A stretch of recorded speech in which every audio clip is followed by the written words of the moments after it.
contexto. Então, a gente tem o ministro, que é o Mendonça, né, o Mendonça Filho, que ele é do DEM.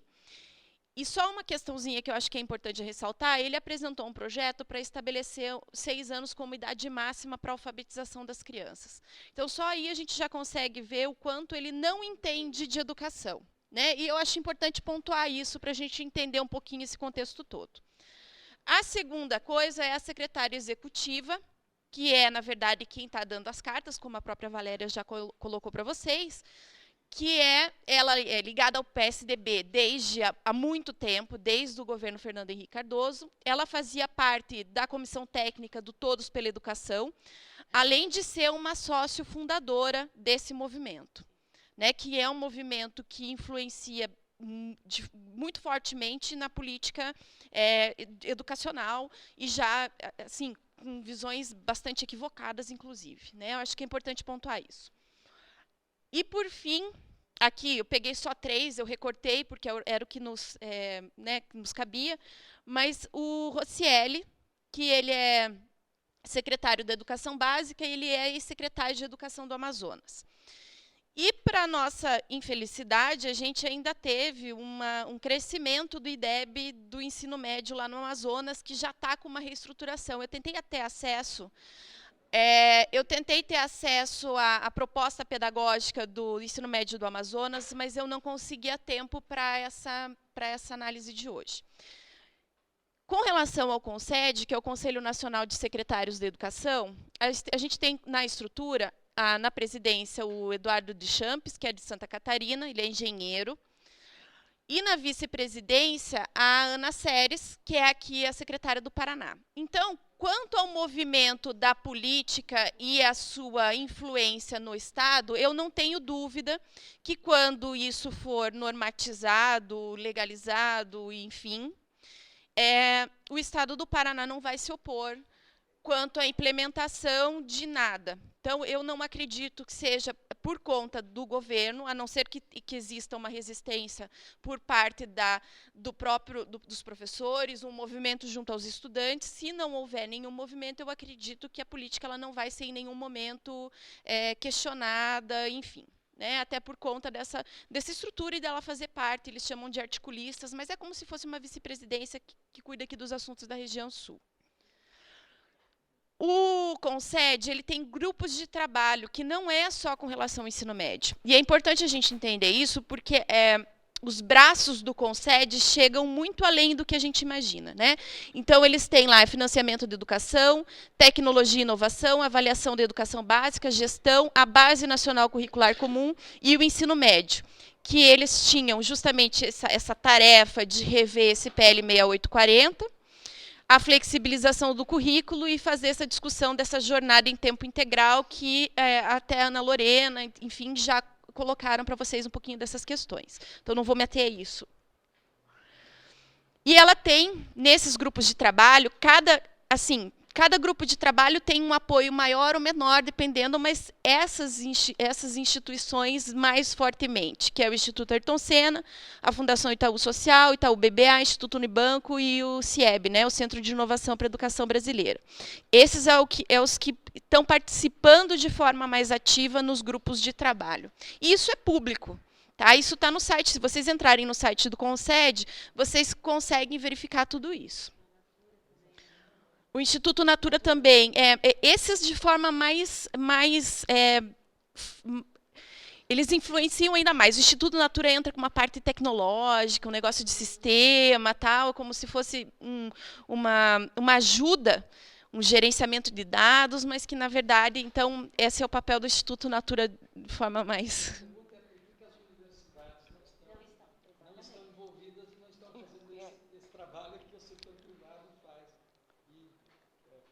E faz brilhantemente, né?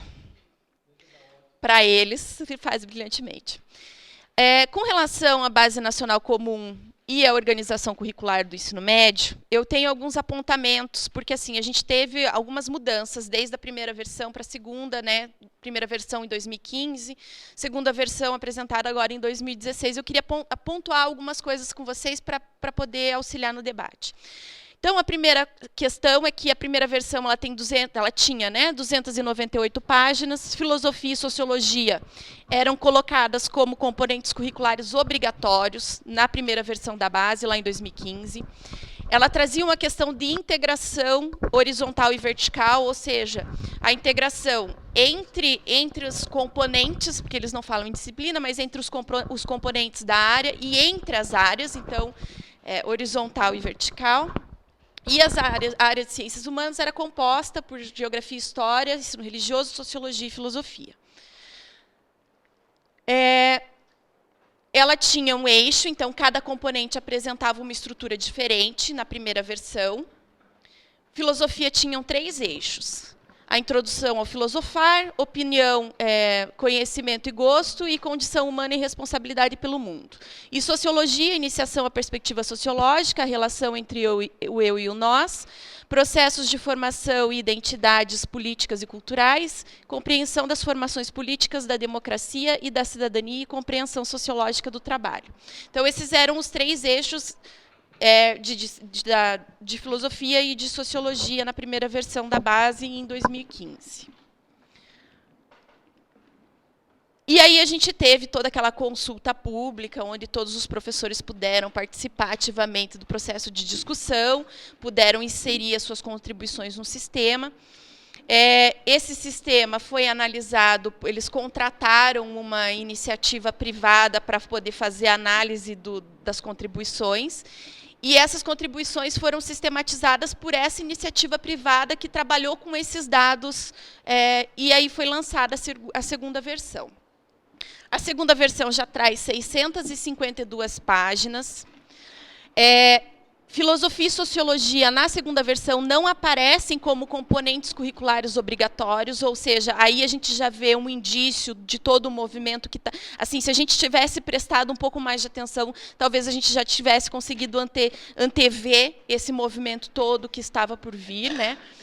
Ela traz a questão da integração, mas a integração como criação de alternativas que superem a fragmentação dos conhecimentos, como se as disciplinas fossem responsáveis por uma fragmentação. A organização dos objetivos de aprendizagem e desenvolvimento foram organizadas em unidades curriculares. A composição da área de humanas mudou, né? Então, eu tenho agora, na segunda versão da base, só geografia, história, sociologia e filosofia. O ensino religioso está em uma área separada, está numa área de ensino religioso, e com um único componente. É sério. É sério. É uma área, a área de ensino religioso. A estrutura da segunda versão da base de ciências humanas, ela tem os eixos da... Então, veja bem, na primeira versão eu só tinha os eixos dos componentes, né? Não era nem da área, era dos componentes.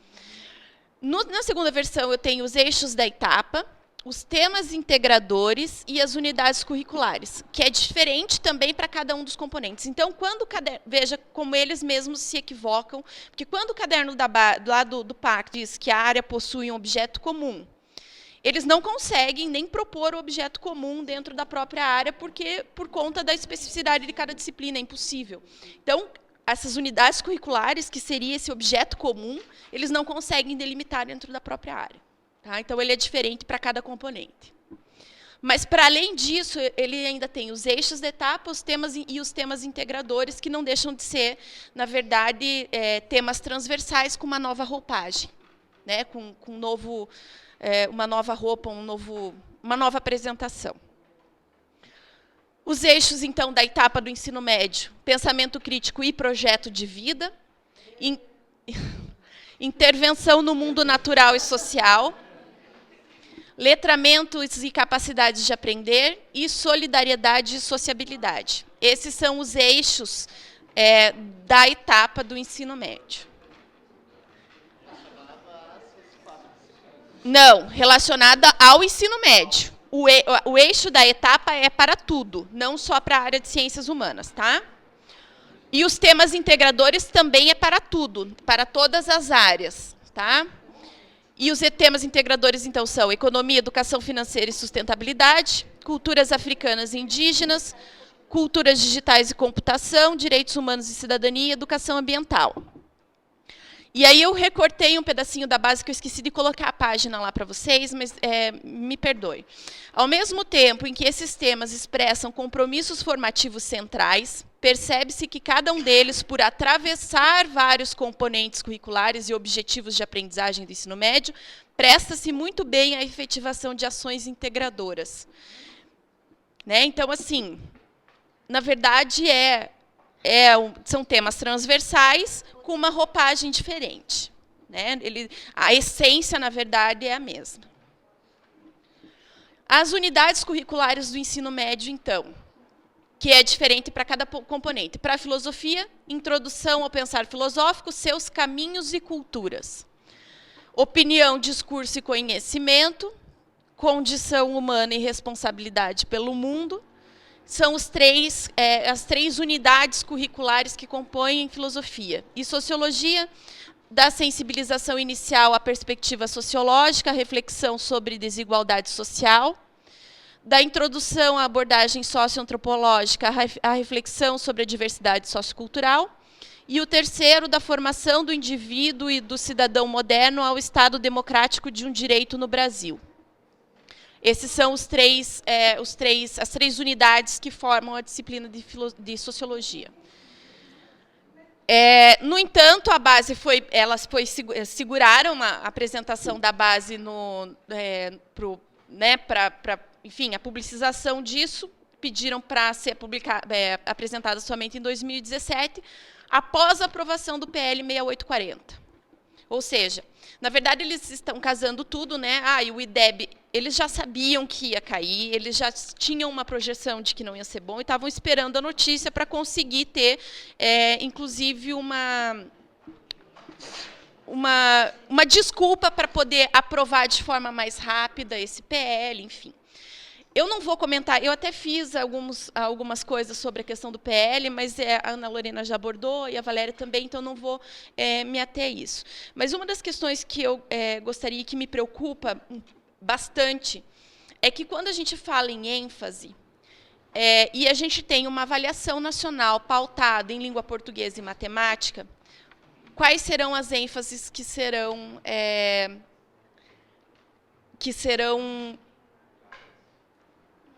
enfim, né?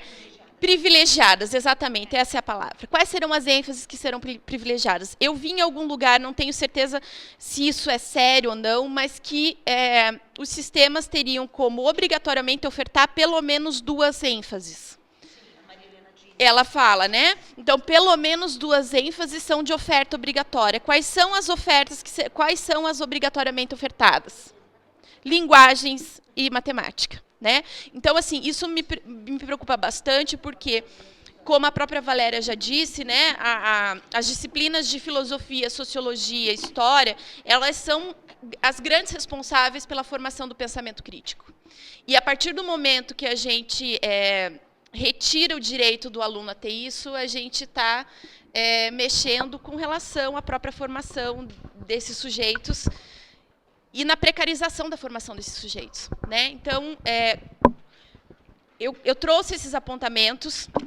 Com relação à Secretaria de Estado de Educação, os coordenadores foram chamados hoje, foram convocados. Então, todos os coordenadores estão indo hoje para Brasília, foram convocados pelo Rocieli. Então, provavelmente, no retorno, a gente já tem algumas notícias e outras notícias, porque a gente também não teve acesso, inclusive, ao substitutivo que o próprio Concede entregou.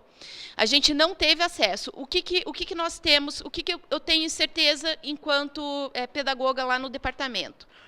Que a secretária não vai ser contra nenhuma medida do governo federal, e que nos resta saber o que vem e como que vem, para a gente verificar, então, quais serão as nossas opções a partir disso. Muito obrigada. Ok, obrigado, Ana. Só para completar, Geraldo, duas informações da fala da Maria Helena, que eu fiz o rescaldo, né? Ela é taxativa quando diz o Enem vai retornar a ser o que era em 2009, que deixa de, então, ser algo, né, que a culminância do ensino médio e também um exame de certificação. E também algo que você pode ser, dependendo da organização das universidades, ser utilizado como nota parcial ou total para um ingresso, né? Se ela fala claramente, a gente percebe qual é a intenção disso, né? O Enem, desta forma como está, tem os seus problemas? Sim. Ele se tornou muito política de certificação? Sim. Ele desescolariza, em certa medida? Sim. Mas ele também democratiza o acesso. E da forma como está, nesta lógica que vem por aí, nada que facilite com que as classes populares cheguem às grandes e boas universidades tem interesse para eles. Isso fica bastante claro aqui. Tá? É isso. Tá bem, então, nós temos 45 minutos na sequência agora, então um bom tempo para questões, até porque esse primeiro encontro dos três ele é o mais geral, ele tende muito mais a apresentar e problematizar, retomar a problematização, na verdade, acerca do currículo do ensino médio, especialmente da filosofia e da sociologia, e claro, até porque nós temos uma preocupação, talvez, com certeza, aliás, muito maior que a matemática e a área de línguas, né? Até porque o próprio Mercadante, num encontro, enquanto ministro da Educação, aqui em Curitiba, lá no Positivo, no Salamundo, exatamente, eu ouvi pessoalmente dele, inclusive da abordagem que ele fazia, então só para a gente entender, porque às vezes a gente acha que as coisas elas vêm assim, como foi falado aqui, de repente. Não no processo do discurso, da construção do próprio discurso acerca do marco legal da educação, a gente tem a presença muito aí marcada, inclusive do próprio Mercadante, quando ele hipervaloriza, supervaloriza, né, a matemática e a língua portuguesa, né, quer dizer, como elementos articuladores fundamentais do currículo na formação da criança, do adolescente e assim por diante. E, evidentemente, com uma perspectiva de não valorização da área das humanidades, que, por outro lado, não nos é tão caro, evidentemente, até porque, ao longo desses anos, nós estamos numa luta de afirmação, inclusive, da disciplina de filosofia e da sociologia, no currículo, né? Então é claro que nós somos o ponto mais fraco dessa história, né? Quer dizer, nós não temos nenhum tipo de dúvida, né, de que as mudanças que virão, elas virão na direção de retirar o pouco que nós conseguimos conquistar. Então é claro sempre, como já disse antes, o cuidado que nós temos de não fazer nenhuma leitura aligerada ou de alguma maneira que não represente sempre um cuidado acerca dos avanços que nós tivemos nos últimos anos, também nos governos mais recentes e os governos anteriores. É claro, leitura cuidadosa, acurada, que nós não temos tempo de fazer em 1 hora, em 2 horas, né? Nós precisamos, por isso que o apelo feito logo no início também, de que nós, professores, precisamos também dedicar um bom tempo, né, em compreender, em entender os textos que marcam a boa parte, né, vamos dizer, fazem parte da nossa formação. Por vezes a gente acha que a gente resolve o problema, né, sendo um bom professor, né, da área específica, sem considerar todos os elementos que estão na noosfera desse problema mais amplo da educação.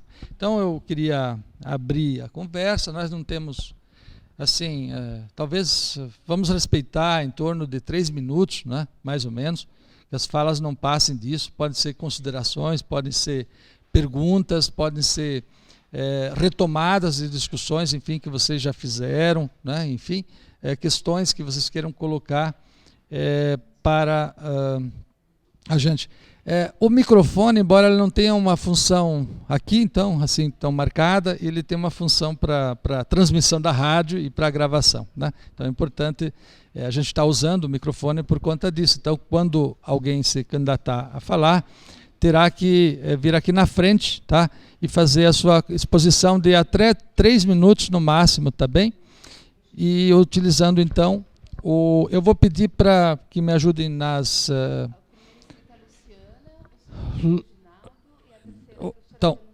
Então a Luciana primeiro, depois o Reginaldo, tá bem? Ou pode o Reginaldo primeiro? Então tá bem, então vem a Luciana. Depois na sequência o Reginaldo. Eu leciono no ensino médio no estado do Paraná, então quero fazer uma questão pertinente à minha postura como professora para o ensino médio, e uma outra, como eu trabalho com formação de professores na faculdade, na FAI, eu trabalho com licenciatura, então há uma angústia na formação desses professores. Então, eu trabalho especificamente com a educação de jovens e adultos. Em nenhum momento, dado também, né, é óbvio, de pouca documentação que se tem, ainda não tendo a fala do ministro, como que fica a educação de jovens e adultos, se é que ela fica, né? Ou se é possível imaginar algo a respeito. Porque, com relação à matriz curricular, a gente sempre pensa no ensino médio regular, ou, como foi mencionado, para o ensino técnico, né? E para a formação de professores, como fica a questão da licenciatura, né? Então, nós temos algumas instituições de ensino superior aqui em Curitiba que formam professores de filosofia, ou seja, forma-se o bacharel, mas também o licenciado. E, óbvio, que o licenciado, o campo maior de atuação dele é para o ensino médio. Com raras exceções, em instituição particular, o ensino da filosofia no ensino fundamental. Então, se vocês têm um norte... Ok, então eu vou passar, em relação à licenciatura, eu quero fazer um comentário bem rápido e vou passar a outra questão para vocês. Acho que a licenciatura, até porque eu também atuo na licenciatura aqui na universidade e talvez estou num departamento também, o nosso departamento é o único departamento da universidade que tem uma ligação a todas as licenciaturas da universidade. Então, hoje são 14 licenciaturas.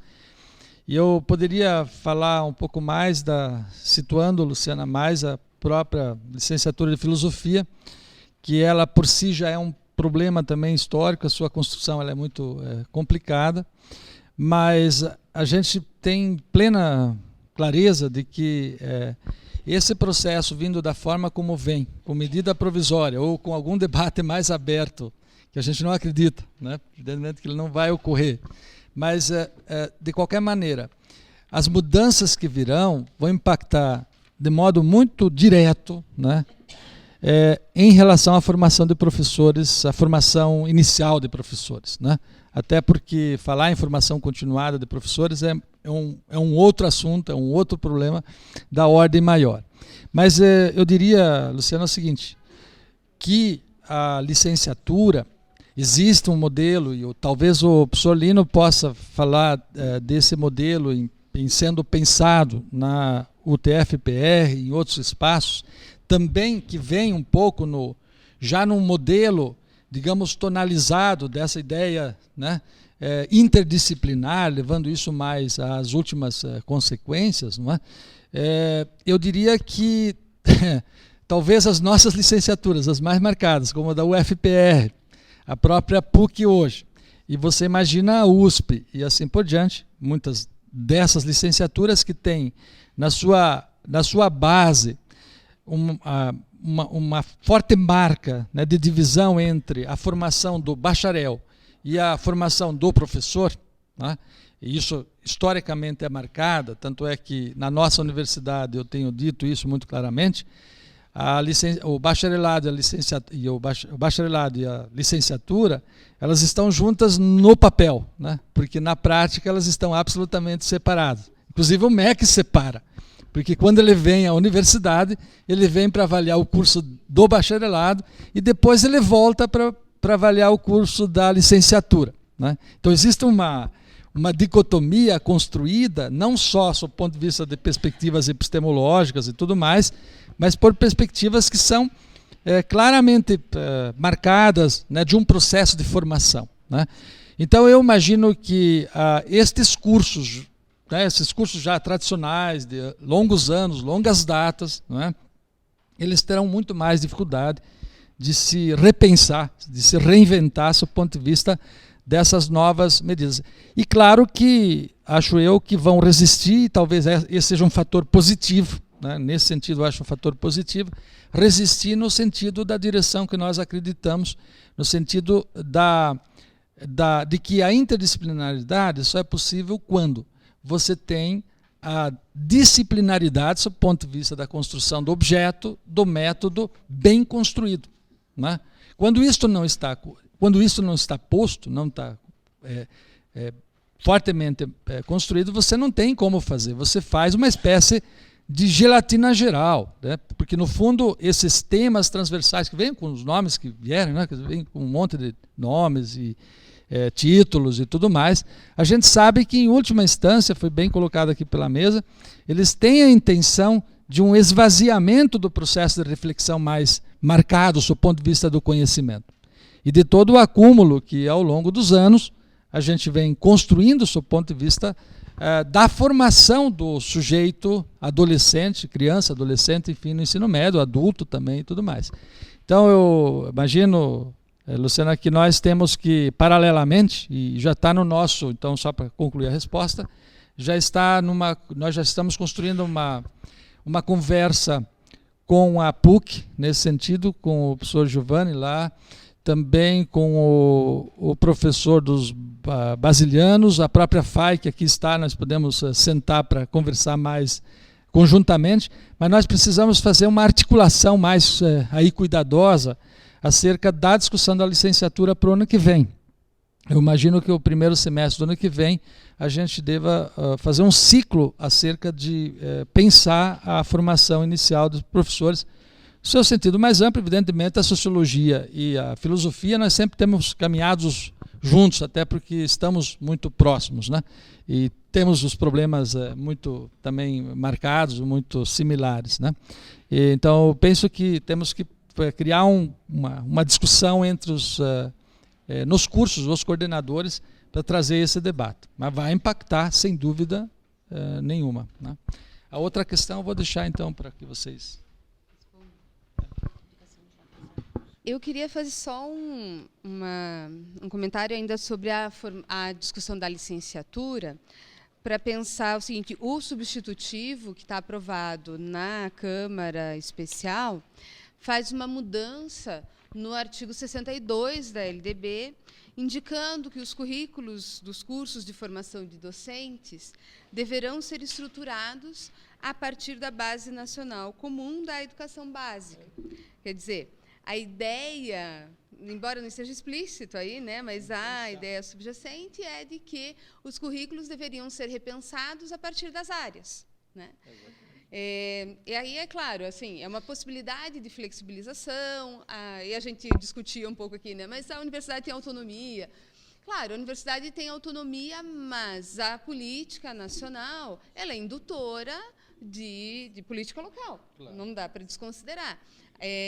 Se há uma política nacional indicando a inexistência das disciplinas e a reorganização em forma diária, passa, depois de algum tempo, a não fazer mais sentido para a universidade formar para as disciplinas específicas, se elas não vão existir depois lá no interior da escola. Só um exemplo, aqui quem é formado em filosofia, mesmo sociologia dos tempos lá do meu tempo, né? Então vamos falar do meados dos anos 80, até 98, é importante lembrar isso, até 98, nós professores, nós recebíamos uma carteirinha do MEC, inclusive era um MEC local aqui que elaborava essa carteirinha, que eu tenho, inclusive também, que justamente te indicava a possibilidade de você ser professor de 3 disciplinas. No meu caso foi filosofia, porque foi o curso que eu fiz aqui, história e sociologia. É claro que tinha uma justificativa, porque o nosso curso de filosofia da época, ele era menos específico e ele era mais geral, assim, porque eu tive história antiga, medieval, moderna e contemporânea, enquanto disciplina de história propriamente na área, ou na disciplina de história, né?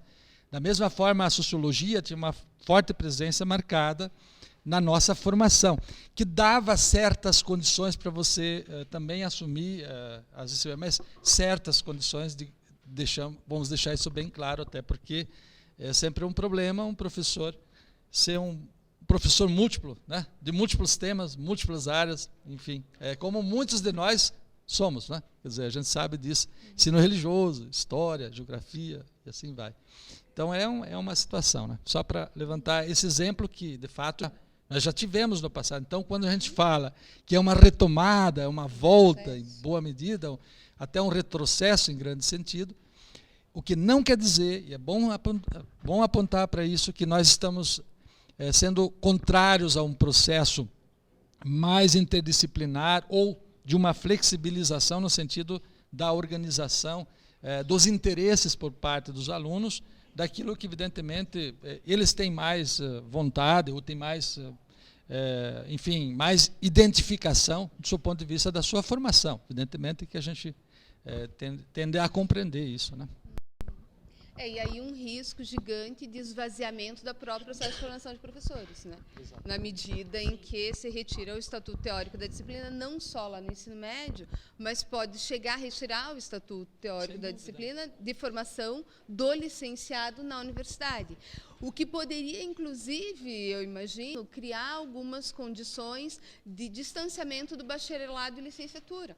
Assim, que também cria um problema a mais. Então, eu penso que há muitos riscos de retrocessos aí, né? De coisas que nós avançamos nos últimos anos, nas últimas décadas, e que, né, enfim, a gente pode perder por uma incompreensão de determinados grupos que têm interesses econômicos muito específicos. Desculpa. A questão dos jovens e adultos, alguém vai bem rapidamente? Na verdade, com relação à educação de jovens e adultos, na primeira versão do PL, ele trazia a questão que seria alunos com mais de 18 anos seriam aluno público da educação de jovens e adultos. No substitutivo, isso foi retirado. E aí não aparece mais em lugar nenhum.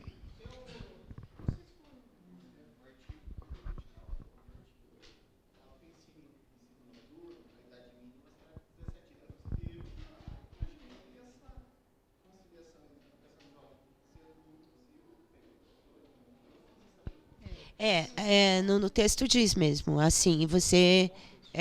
Isso.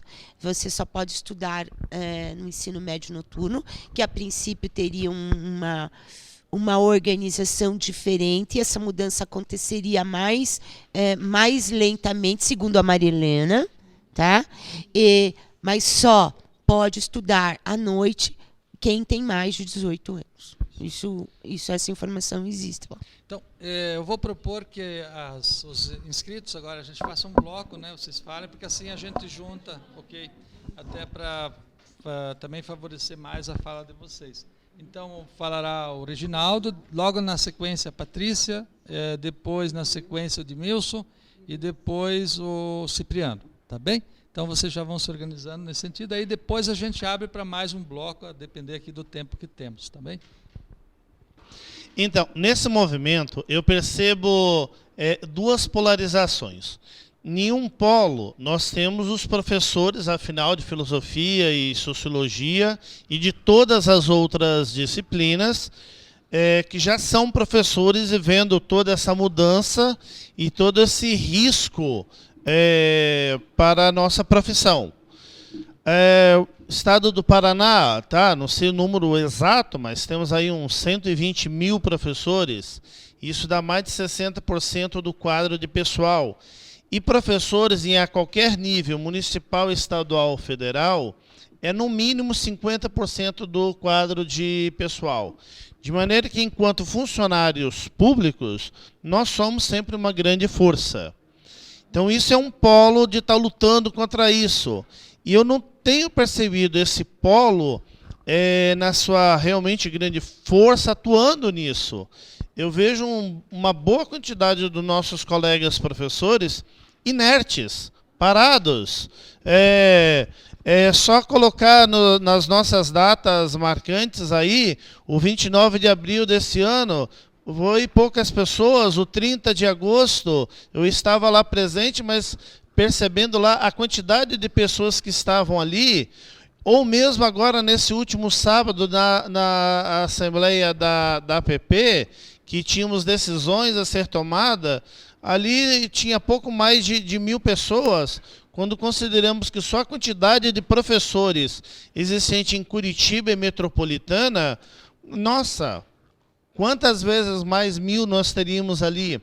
Então, esse polo, que são os profissionais, os professores, eu vejo muito inertes, muito parados. E daí, deixando a coisa acontecer, e no máximo que a gente tem na hora do cafezinho, é reclamando. Que os outros. Aí quando eu pergunto, e você, o que está fazendo? Fala, eu não quero ser prejudicado, eu não quero levar falta, eu não quero não sei o quê, né? E fica naquela assim.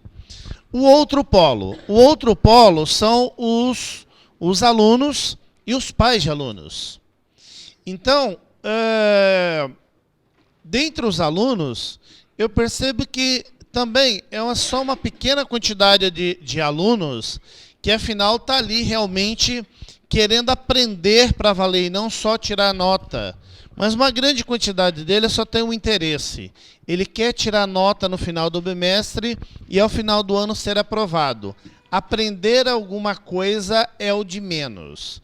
Ele quer terminar o ensino dele médio o mais rápido possível, com o menor esforço possível e pronto. E aí os pais dos alunos, na sua grande maioria também, estão nesse mesmo tipo de esforço. Aí soma que para os pais o grande interesse está sendo só ter o diploma e pronto, e o polo dos professores, a grande maioria está inerte mesmo, aí nós temos como conclusão que o MEC e uma SED e as secretarias de educação de todos os estados conseguem passar essas coisas para frente com tratoraço e pronto, sem grandes resistências efetivas contra tudo isso. Essa é uma visão que eu estou tendo. Aí agora que eu pergunto, estou equivocado ou é por aí mesmo? Patrícia? A angústia que eu acho que é geral do pessoal, né? E daí até com o que o colega falou, dessa angústia da gente perceber os colegas inertes, né? E daí eu trouxe algumas coisas aqui para pontuar. Vou começar por essa, que foi falado que a escola não é atrativa, e eu sei que pode parecer uma outra discussão, mas quando a gente fala de como está funcionando a metodologia e até do que os alunos esperam dessa escola, e de esperar só concluir o ensino médio, daí eles falam assim, já terminei os estudos, né? Então já tenho o ensino médio, terminei os estudos. Essa falta de perspectiva, eu vejo que a gente tem que discutir também essa metodologia que é trabalhada na escola. Porque eu sinto assim, aí hoje eu estou a angústia em pessoa, né? Mas assim, eu sinto assim, a gente ainda tem um modelo na escola extremamente arcaico, militarista, ultrapassado e copista. É uma escola tecnicista, sem formar técnicos competentes, mas é uma tecnicista de reproduzir, né? Tipo, eu não consigo, não sei se eu estou viajando muito, mas eu não consigo entender um ensino médio onde as 5 aulas que os alunos têm, cada professor que entra encheu o quadro de cópia, né? E quando a gente vai dar aula de sociologia e filosofia, os alunos perguntam assim, professora, você não vai dar aula hoje? Você vai ficar só conversando? Né? Então, eu acho que esse modelo também, da metodologia da educação, quando a gente fala que a educação tem que ser atrativa, eu acho que ela tem um fundamento quando a gente pensa que o aluno está lá copiando, e daí parece que, desculpa, né, os neurônios, o tico e teco estão lá babando, porque ele está copiando, mas ele nem sabe o que ele está copiando. A gente está... Desculpa, assim, se eu estiver muito exagerado, mas eu trabalhei 10 anos também com as séries iniciais, então com a alfabetização, e estou há mais de 10 anos trabalhando com sociologia também. A impressão que eu tenho é que a própria escola emburrece os alunos. E a gente fala no ensino médio que os alunos estão apáticos e tal, e a gente sabe que todas essas tramas têm a ver com também o discurso da evasão do ensino médio e tal, por isso que a gente precisa modificar o ensino médio. Mas eu vejo que o aluno é condicionado a ser copista desde a alfabetização, né? E, então, mas daí esse modelo que se propõe, que é uma falácia, é óbvio, mas que a gente precisa também repensar isso, né? Essa coisa das metodologias que são propostas. E até para não ficar assim, de que o professor de Sociologia e Filosofia só fica falando, conversando na aula. Não é isso. Né? A outra coisa que eu quero fazer é mais pontual da questão do Estado, da Secretaria do Estado, porque, por exemplo, não apareceu Sociologia e Filosofia, mas eu me recordo com alguns colegas, a gente chegou a fazer em Colombo um fórum permanente de Sociologia e Filosofia, trocar o WhatsApp e tudo, porque a gente queria se informar quando ia ter o encontro, quem que ia representar a Sociologia. A gente só conseguiu ficar sabendo no dia quando terminou o encontro, para saber onde ia ser. Então, não tinha informação nos núcleos, não tinha informação no site do Dia a Dia Educação. Não é só... a gente parece que esconde a informação, entendeu? E daí, eu sei, não estou fazendo pessoal você, mas estou dizendo assim, no Dia a Dia Educação, no portal, parece que não é só omitem, mas faz questão de esconder as informações para a gente não participar. Tá? Então, fica o meu apelo... bom... Finalizando, por último, fica o meu apelo de que eu penso que a gente tem que realmente se unir assim, mais, agilizar mais esse processo, porque a coisa está urgente. Eu estava com as colegas ali atrás, a vontade da gente sair correndo, assim, gritar, ou ver qual que vai ser a próxima profissão, a alternativa que a gente vai escolher. Então, eu vejo que é extremamente urgente e que a gente precisa, principalmente, se organizar melhor, articular, para que as coisas se encaminhem. Né? Obrigada. Obrigado, senhor. Professor Edmilson. Boa tarde. Bom, primeiramente, fora Temer. Né? Porque se estamos vivendo tudo isso, acho que temos que agradecer a esse digno senhor, né, que está capitaneando todo esse conjunto de políticas, né, que, aliás, neste momento, está em Nova York vendendo o Brasil. Né? Ficou mais um dia lá da Assembleia das Nações Unidas para ter reuniões com empresários, setor produtivo, para tratar da política de privatização, de terceirização, de concessão. Então, mas assim, acho que a gente está vivendo um momento muito propício para entender, talvez, algumas situações que a gente tem alguma dificuldade em entender. Né? Eu anotei aqui só a título de contribuir aí, a dificuldade que a gente tinha, por exemplo, em governos anteriores, aí, muito recentes, do método de conferência, a exemplo como foi a CONAI, para debater política de educação, e de outras políticas que já fazem isso há muitos outros tempos. E o quanto grandes setores, aí, ou muita gente da sociedade, criticou o método de conferência, de debate com a sociedade. A Ana Lorena usou um termo muito recorrente também para quem faz o debate de política pública, que é o tal do PL, né? Projeto de lei, que tem lá também o seu método de debate dentro do Congresso, mas tem. Nós estamos vendo aflorar um método, não é inovador, mas que a gente já vê que está sendo muito utilizado, que é o método da medida provisória, que é governar por decreto, é governar na caneta, detalhes da mesa. Né? A notícia que a gente está tendo é que, assim, pelo menos a gente sabe com um dia ou dois que a medida provisória vai ser assinada no dia seguinte. Aliás, a Rede Globo já deu conta do recado. Né? Hoje, nos grandes jornais, desde cedo, está noticiando aí a medida provisória de reformulação do ensino médio, que é um termo que pega. Né? A Valéria disse alguma coisa, é um tema que a gente já vem debatendo há muito tempo, mas tem que olhar para onde que o governo está apontando. de questões, assim, eu ia fazer uma pergunta ali para a Ana Carolina, mas ela respondeu no caminho, né? Eu acho que o quadro também foi ilustrativo, já que ela está aqui. Se o governo federal está apontando para essa reformulação do ensino médio, eu ia perguntar, mas vou perguntar, qual seria o que o governo do Estado está pensando. Mas quando eu vi que a nossa secretária de Educação é vice-presidente do CONSED, e quem avaliou e quem balizou a entrega, mas eu vou manter a pergunta: que perspectiva que o governo do Estado tem para a nossa rede estadual, porque isso vai ter impacto imediato.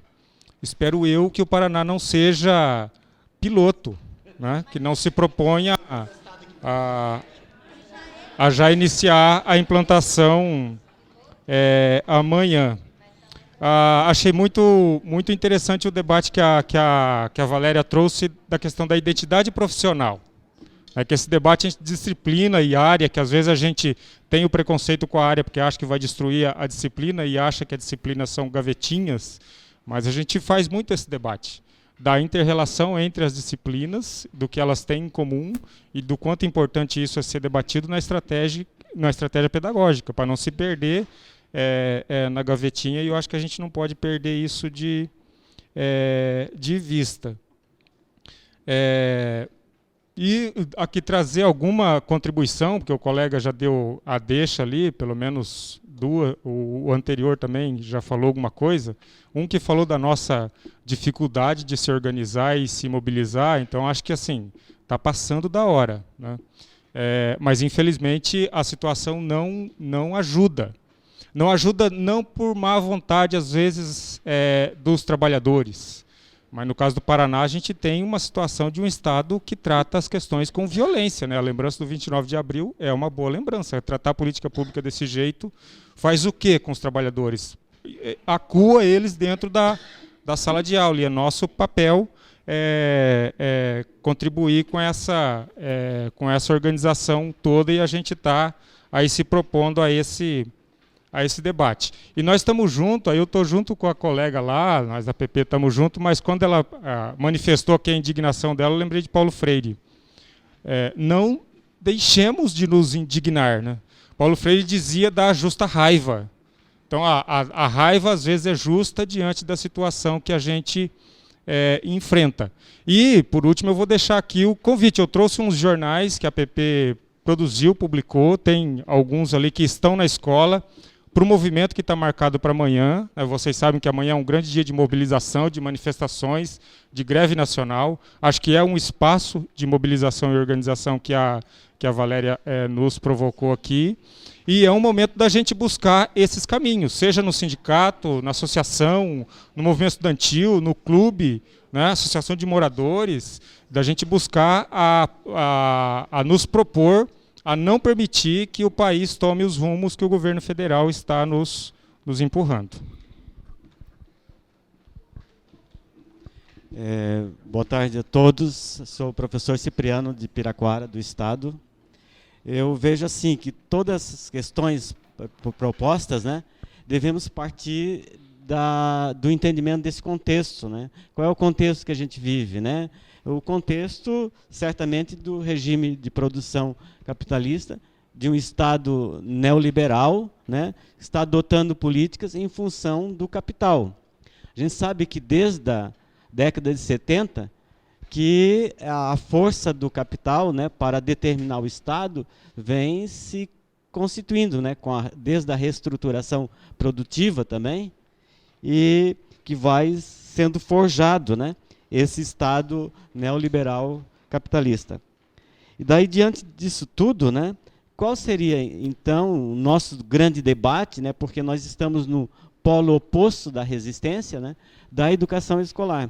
Claro que se atropela na questão de método, da questão da epistemologia, do próprio objeto da ciência, né. Sempre se atropela porque mesmo nós, e daí tem uma questão de reflexão da academia, né? Será que ela consegue, né, na formação, nas licenciaturas, né, promover isso, né?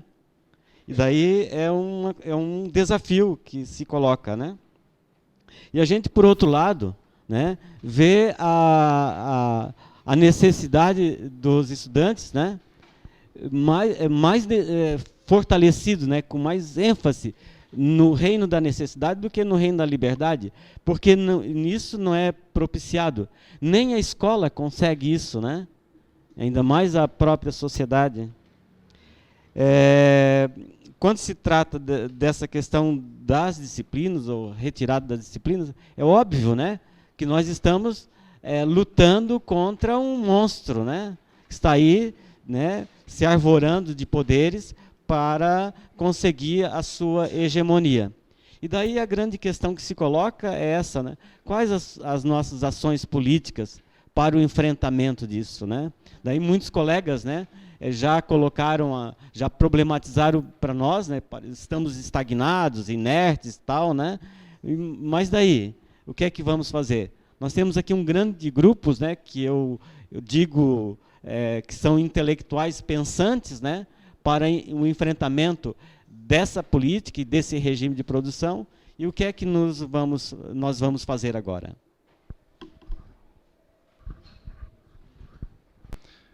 Mas o que eu queria falar é o seguinte, é sobre a formação nacional, né, pelo fortalecimento do ensino médio, do pacto.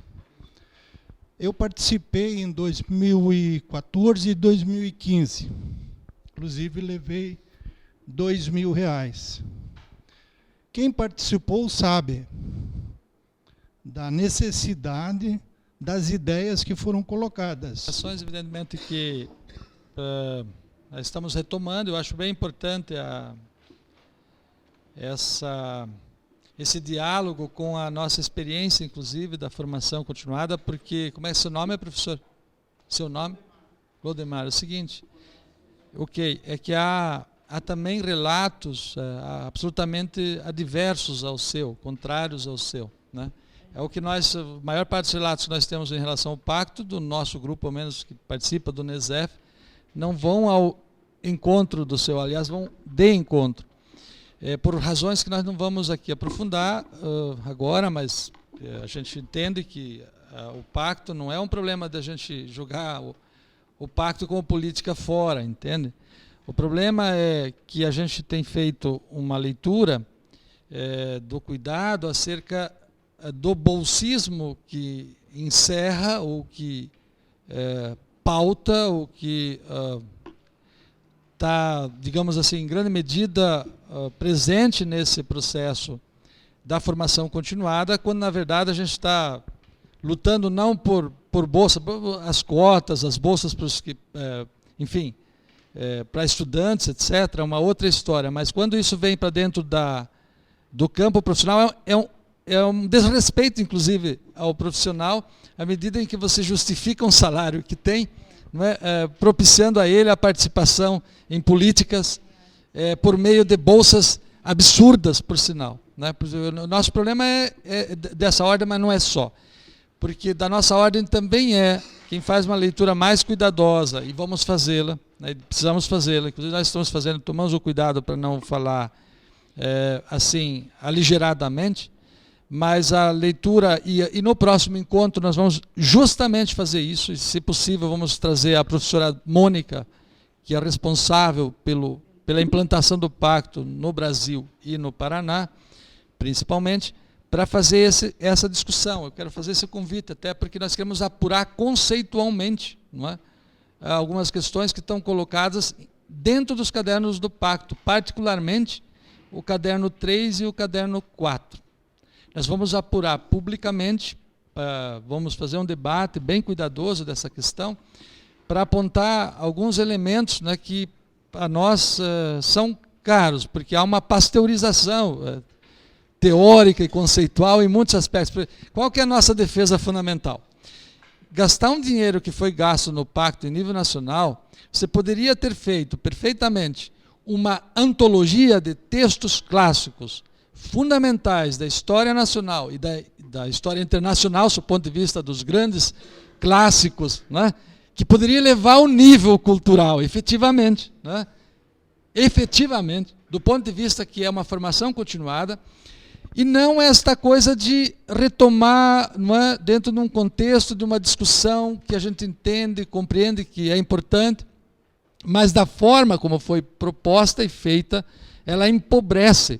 Não vou dizer que não tenha contribuído em grande medida em alguns aspectos, mas não tomou o sentido mais próprio daquilo que nós acreditamos da formação efetiva do professor.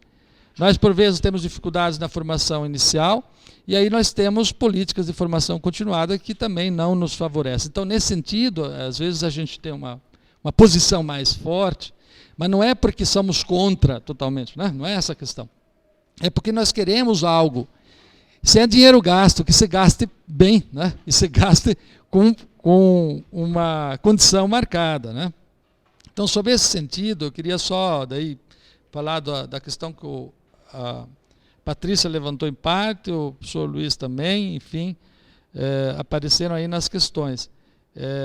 Nós temos que, evidentemente, lutar com todas as nossas forças para que a nossa profissão, isso universalmente falando, ela mantenha a condição marcada do espectro de um trabalho intelectual. Ele é um trabalho imaterial, né? Talvez o capitalismo, de fato, não nos reconheça e nunca vai nos reconhecer, e por essa razão a gente apanha tanto, porque, em grande medida, a marca da nossa produtividade, da nossa produção, não fica, não é? A gente não consegue apalpar, não consegue pegar, etc, etc. Mas o fato é que a gente percebe que nos últimos anos, a política implementada da formação de professores, da formação continuada principalmente, ela não vai ao encontro da intelectualização, ela vai muito mais ao encontro da desintelectualização. E eu acho que esse é o grande problema. Se você quiser generalizar isso em relação também à formação substantiva das áreas, que aqui foi bem, das disciplinas que aqui foi bem colocado, se a gente perde a condição mais própria da área do conhecimento, do objeto, do método, e desse sentido do espectro cultural, aí sim dá para falar em cultura, não a cultura pasteurizada, a cultura essa coisa solta, e que tudo é cultura e tudo mais, que isso não se sustenta, entende? Então, por vezes, a nossa fala é um pouco mais dura, é um pouco mais ácida, e aí sim, Luiz, em parte da academia, mas não é academia, é parte da academia. São segmentos que se posicionam. Então, é a questão que, por vezes, nós colocamos, que a gente entende, o Edmilson coloca aqui também bem a questão em relação ao sindicato, enfim, quer dizer, evidentemente a articulação e fazer ações substantivas em relação a um enfrentamento mais amplo é muito difícil mesmo, né? Mas eu vou reforçar a ideia de uma proposição de que a gente possa produzir, de fato, um material de resistência que passa, e aí é o meu argumento, evidentemente, passa pela condição nossa mais própria, né? De profissionais que temos a obrigação, a necessidade, né, de se bem informar cada vez mais, não é? Infelizmente, dentro das condições precárias colocadas, mas também precisamos resistir a essas condições precárias, né? Porque o grande problema é que, por vezes, as nossas lutas, elas acabam emperrando porque nós não conseguimos nem sequer construir uma carreira, né? Se você pegar lá, por exemplo, o que o Pátria Educadora está dizendo, é um negócio mais absurdo. Isso vai vir com força, isso vem aos pouquinhos, né? Vem pelos PLs, vem pelas medidas provisórias. Porque, inclusive, está lá, está dito muito claro no Pátria Educadora, não é um documento não é caduco, ele não é um documento que já foi, que está, vamos dizer, engavetado. Não é. Ele é um documento que está presente sobre a mesa e é uma referência. O Pátria Educadora, esse documento nacional, cuja ideia original foi muito interessante, ninguém pode negar, mas o Mangabeira Unger, né, trouxe algo extremamente preocupante, inclusive com a ideia de você ter grandes centros de formação e quem vai coordenar a formação dos professores com avaliações sistemáticas anuais, inclusive ancorados e ligados à produtividade do professor por parte do INEP, né? O INEP que vai fazer isso, né? Então, veja só, se a gente não para pensar... então, claro que a ideia que está lá, que é interessante, da ideia de uma unificação, não é? Digamos assim, profissional, interessante, uma carreira única, que parece aparentemente uma ideia muito interessante, mas ela está ancorada a um outro processo de desconstrução, né? Então, claro, é disso que a gente fica, às vezes, um pouco, e muitos professores vinculados ao ideário progressista, dito mais à esquerda, também se deixam envolver pelo canto da sereia, né? Então, em última instância, é preciso com que a gente resista, inclusive, nisso, né? Ou nesse campo também. Desculpa, me alonguei um pouco mais, aqui eu queria chamar a atenção. E não há dúvida que que a luta de classes é mais clara, não é possível, ela está presente, sim, de outra forma, evidentemente, mas ela está presente, isso faz parte, né, desse contexto. O que nós temos que evitar, evidentemente, aquilo que já dissemos em outros momentos, de evitar a luta de classe dentro da própria classe, né? Então, nós precisamos parar de brigar entre nós que dizemos que estamos no mesmo campo. Temos os mesmos problemas e brigamos para ver como é que vamos resolver o mesmo problema de um jeito ou de outro, etc, etc. Isto é preciso, a gente precisa, por isso que às vezes, Reginaldo, Polese, às vezes as pessoas não vêm, porque elas também têm dificuldade desse tipo de enfrentamento, de compreender por que o colega que tem o mesmo problema, cheira suor igual, tenha tudo, né, que eu tenho a mesma coisa. Aí, na hora de resolver, de encaminhar as questões, acaba não caminhando por razões que são, claro, evidentemente que a gente entende, né, são perspectivas diferentes, por vezes, desse dito como, né? Quer dizer, então nós também não conseguimos construir no campo, vamos dizer, da nossa referência profissional, nós não conseguimos superar essas questões, né? E eu vou dizer isso na universidade, no sindicato, nos partidos, assim por diante, onde a gente queira, lá na secretaria, por vezes, concluo aqui dizendo que eu, de fato, eu não tenho nenhuma crença, até porque eles nem informam mesmo, porque não tem ninguém mais para informar, né? Não tem mais ninguém lá, até mesmo para dizer o que tem que ser feito, né? Então, ou melhor dizendo, há um esvaziamento absoluto, né? Então ficou realmente muito difícil, né? Tá, desculpa, mas normalmente eu sou bastante empolgado e eu, né, falo com força, porque eu acho que eu tenho que falar, não falaria com tanta força se estivesse discutindo o conceito do Aufklärung do Kant, ou, sei lá, alguma coisa relacionada a uma reflexão conceitual, né, filosófica, até porque ela não está posta para convencimento, mas aqui nossa arena é no sentido da gente se convencer e avançar. Tentando retomar aqui alguns dos elementos que foram apontados, né? Acho que, primeiro, começando pela última questão aqui analisada pelo Geraldo, a ideia de que, bom, são tempos difíceis, né? Enfim, no final das contas, acho que a gente precisa entender que essa desarticulação que o Reginaldo trouxe, preocupação do Edmilson também, ela também não é algo que surge agora, né? Instantaneamente. Vivemos num momento de avanço, de um conservadorismo muito grande, vivemos um momento de uma atomização muito grande, né, do individualismo, coisas que dificultam a militância, dificultam a articulação. Mas a realização desse evento hoje mostra que dificulta, mas não inviabiliza. Ao contrário, muitas pessoas têm interesses comuns e se dispõem a vir e a discutir. E nós precisamos justamente articular essa militância que se propõe a fazer esse movimento de resistência, né?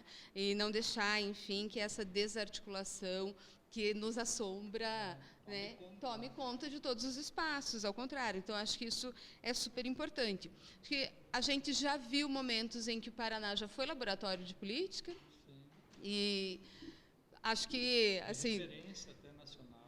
Referência nacional mesmo na implementação de políticas como o PROEM, né, lá nos anos 90, no governo Lerner, enfim, e outros, né? Então, acho que nós não estamos livres desse risco. De fato, nós temos aí grupos políticos no Estado que mantêm linhas parecidas, né? Ainda que o espaço do poder público, né, da esfera pública, seja também ocupado pela resistência. Porque eu acho que é importante a gente entender que o Estado também é um espaço de disputa. Não só a universidade é a arena de disputa, mas o Estado também. E é importante mesmo ter gente boa ocupando esses espaços do poder público, né, da esfera pública, para fazer essa disputa lá. Em relação às preocupações da Patrícia, né, eu acho que me solidarizo com as preocupações, porque, de fato, eu acho que não é só um discurso, né, de que a escola não é atrativa e que a gente simplesmente pode desconsiderar. Acho que a gente não concorda com o teor da crítica, mas a gente não pode fechar os olhos e imaginar que esse ensino médio que está aí é o ensino médio que a gente quer. Concorda com a solução que estamos É isso. O problema é esse, é que a solução dada não resolve o que nós encontramos como problema, né? Então, não adianta só imaginar que, então, com rearticulação de áreas ou incorporando tecnologias ou outros elementos que esvaziem a escola de sentido, que esvaziem a escola de conteúdo, que isso possa resolver. Ao contrário, isso vai aprofundar ainda mais os problemas, aumentar ainda mais o fosso existente entre escolas de elite e escolas para uma população que não se, né, que não se deseja uma boa escola, de fato, para todos. Então, políticas que aumentam a desigualdade não vão resolver o problema de manutenção dos meninos e das meninas na escola. Não vão resolver o problema que nós enfrentamos no ensino médio, que são problemas que nós discutimos desde os anos 70, pelo menos desde o final dos anos 70. A discussão da falta de identidade do ensino médio, a questão da dualidade estrutural do ensino médio, muitos elementos que a gente vem discutindo, mas que, me parece, nós não temos uma proposta, né, consolidada. Nós temos análises muito interessantes dos problemas, mas nós precisamos começar a pensar em propostas mais coletivas. Não é isso que a gente quer. O que é que a gente quer, então? Né? Qual é o ensino médio que nos parece que nos atende? Né? Qual é o ensino médio que ajuda, de fato, a escola e os estudantes a terem uma qualidade educacional, uma emancipação, de fato, no processo de formação, aquilo que os líderes ensinou para a gente, né, de prescindir dos mestres, de aprender de forma, de fato, significativa. E aí eu não enxergo essa polarização entre professores e alunos ou pais, Reginaldo. Eu quero solidariamente discordar um pouco da tua análise, de pensar que a ideia de que o nosso inimigo não é o aluno que está desinteressado e é por isso que o ensino médio não vai para frente, é por isso que ele abandona. Porque é o que a gente encontra. Tenho trabalhado um pouco com o programa do Bolsa Família, e o que a gente mais encontra como motivo de abandono é a escola dizendo que o aluno é desinteressado. Eu acho essa uma resposta muito fácil e muito distante da realidade. Né? É a nossa resposta mais imediata. O aluno não aprendeu porque ele não está interessado, ou ele não continuou na escola porque ele não está interessado.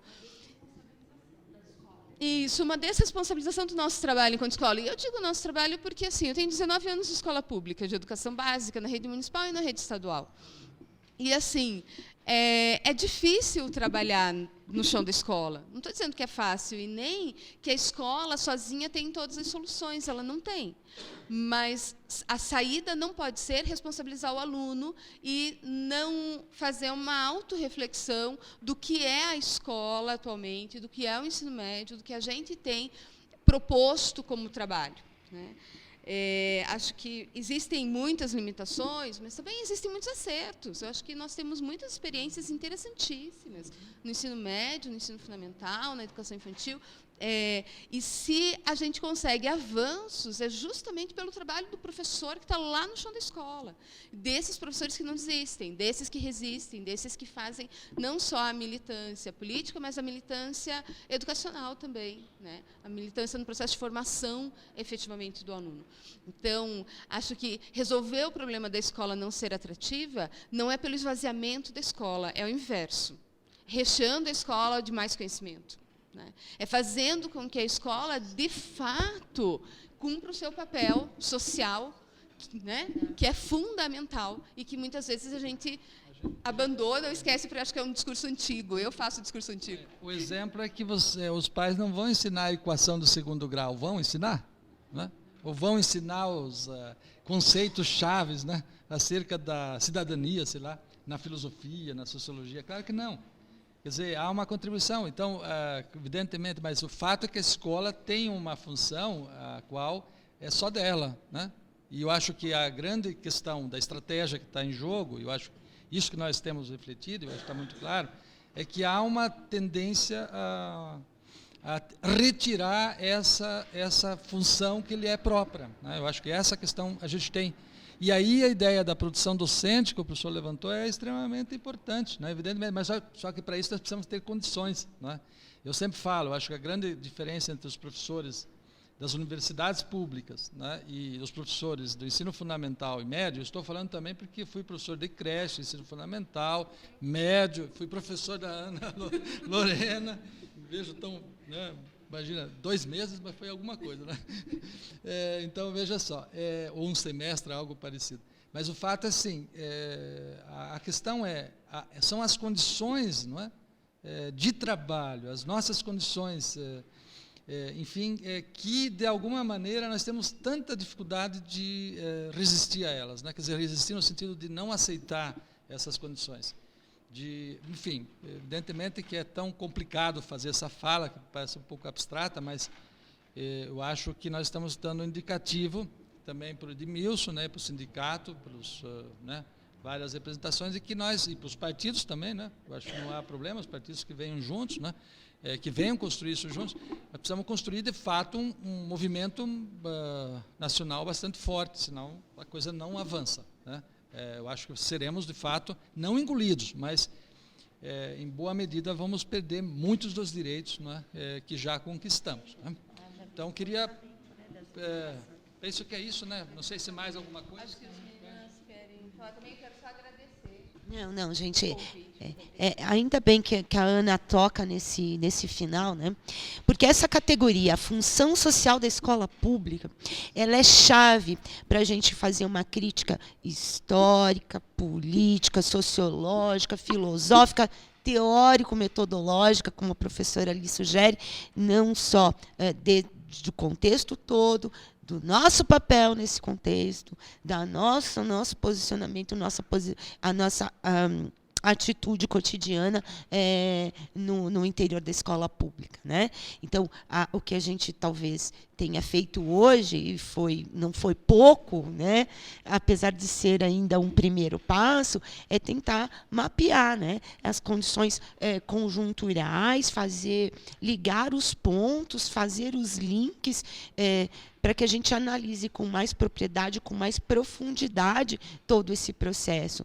E é importante, né, a organização, a propositividade, levar essa discussão para a escola, discutir com os nossos pares, aqui também no meio acadêmico, e principalmente fazer esse debate sempre, na medida do possível, de forma pública e aberta.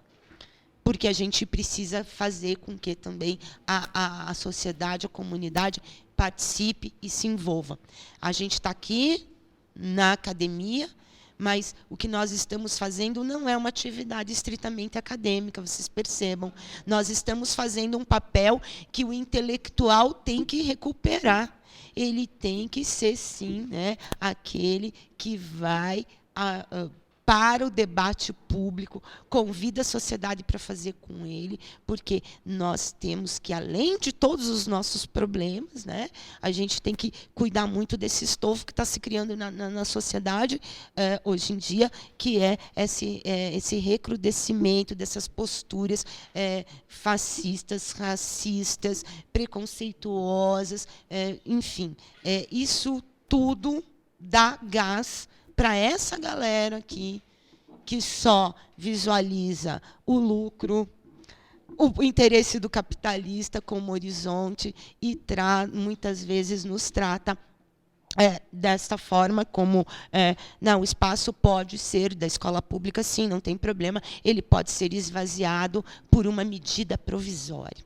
Construções que levamos em muitas das coisas aí que citamos, de avanços, e tivemos avanços, várias gerações para chegar. Né? E numa canetada se destrói. Então, uma das formas de reação é essa que a gente está fazendo aqui, como diz a Ana Lorena, né? É trazer o debate, qualificar esse debate e trazer para a esfera pública. Ok. Na verdade, só uma coisinha que foi falada com relação à base nacional comum, né, e a possibilidade de discussão. Veja, a partir do momento que eu tenho um documento dessa importância e dessa, enfim, de tudo que vai ter consequências imensas no currículo de toda a educação básica, e eu faço com que ele seja discutido e teoricamente aprovado em 6 meses, eu já desqualifico toda e qualquer possibilidade de debate ou de discussão, enfim.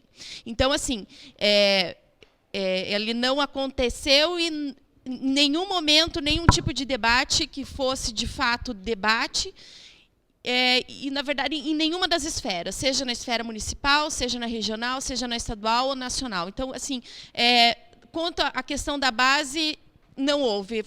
Toda e qualquer tipo de discussão foi para apenas legitimar ideias que já estavam postas e por um determinado grupo. Então, quanto a isso. E com relação ao posicionamento do governo do Estado, eu não tenho, porque, assim, o que vocês sabem é o que eu sei. Exatamente. Não chegou nada com relação... Eu acredito que agora, nos próximos dias, a gente já tem algumas notícias com relação aos encaminhamentos e às possibilidades. Mas eu não posso dizer qual é, primeiro, porque não represento o governo do Estado aqui, e segundo, porque eu não tenho. Então, porque isso não chegou, essa discussão não chegou. Eu acredito que nos próximos dias a gente já tenha mais notícias. Ok.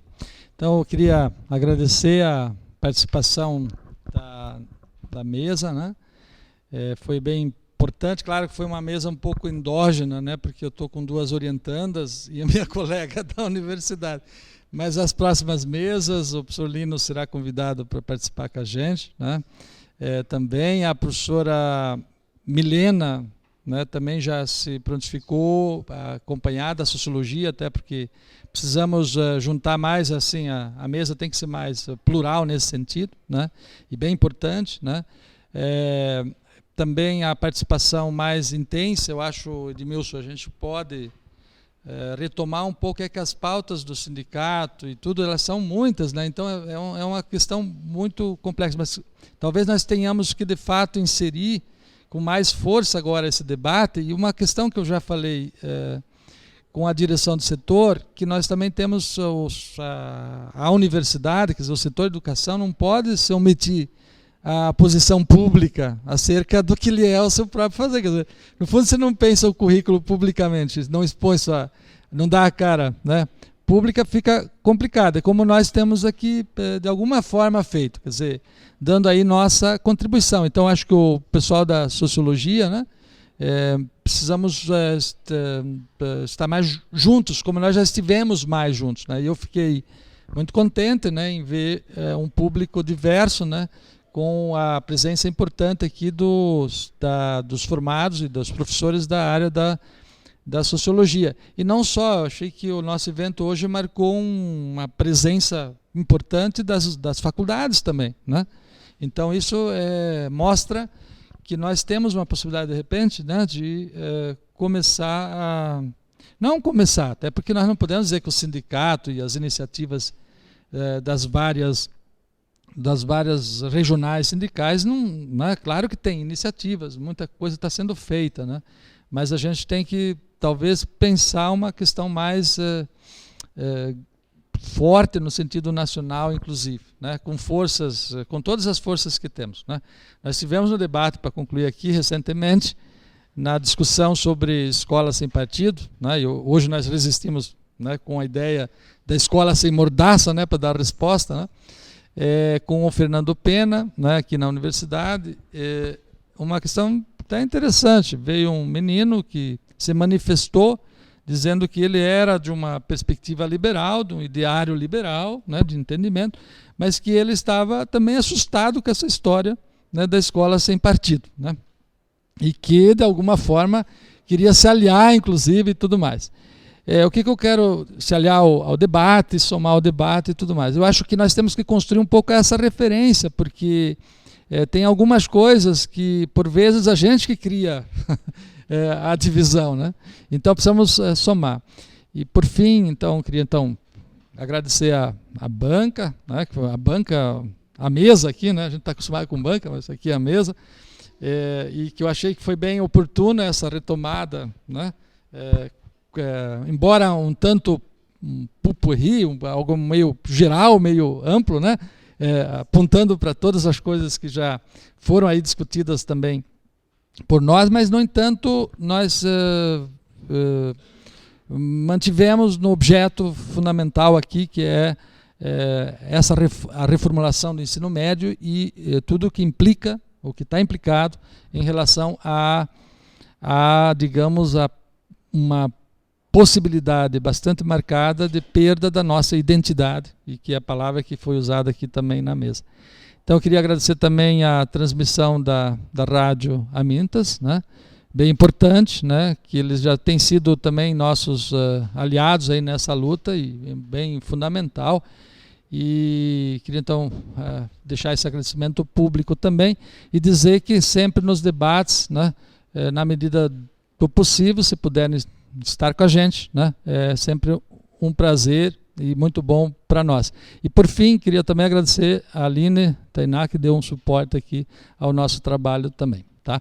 E ao pessoal do Unesef, que alguns já tiveram que se sair, professores que estão se envolvendo agora, evidentemente, de uma maneira mais marcada em razão das temáticas que estão aparecendo. Então, ok? Muito obrigado.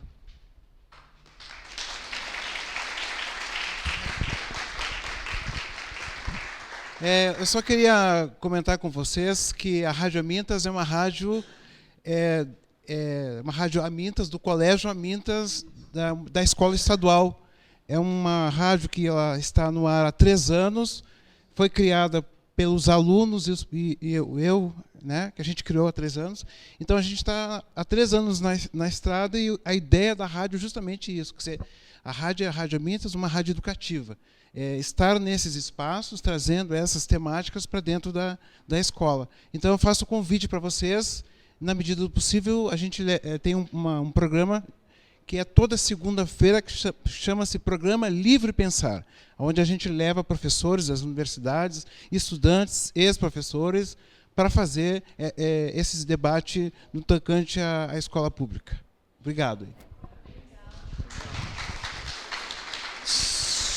Só quero mencionar também o Edson, né, o Edson Rezende, que fez essa ponte aqui com a presença da rádio, tá? Valeu, então, gente, e vamos para frente, tá bom? A Rádio Amintas conta com o apoio da Raiz do Projeto, Plotagens de Engenharia, Arquitetura e Topografia. Rua Isidoro Gaida, número 319, Jardim Guarujá, Colombo. Contato 3666-2739. O WhatsApp é 84050162. Imprima suas ideias com a qualidade que você merece.